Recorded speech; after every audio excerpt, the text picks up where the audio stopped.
Happened again. Another group has canceled a convention here in Nashville after a law went into effect that many say targets the LGBT community.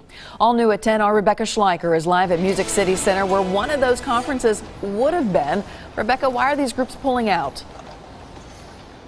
Well, Carrie, the groups consider it a form of protest. One of them was headed right here to the Music City Center next year, but instead will take its 4,000 people planning to attend out of town.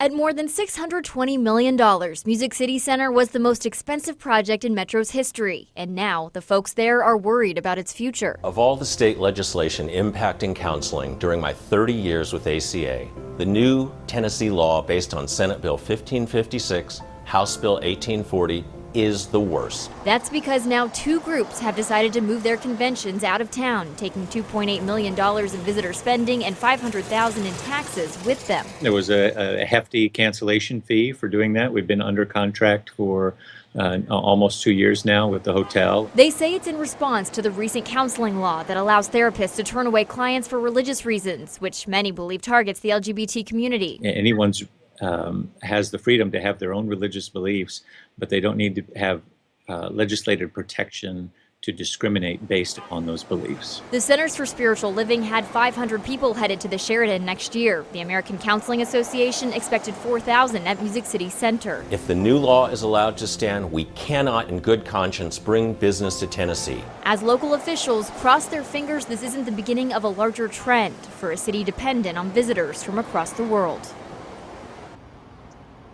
When I reached out to the CEO of the Visitors Corp, he did not mince words. This is what he said. This cancellation is the second one and is likely just the tip of the iceberg when you consider all the other groups that won't consider us now. It is regrettable that all the hard work and investment to make Nashville a top destination has been unnecessarily undone by politics. Reporting live at the Music City Center, Rebecca Schleicher, News Channel 5. That is some tough talk. Thank you, Rebecca. Now, when the governor signed the bill into law, he said he was persuaded by the fact that counselors are required to refer a client to another licensed therapist and cannot turn someone away who is considered in imminent danger.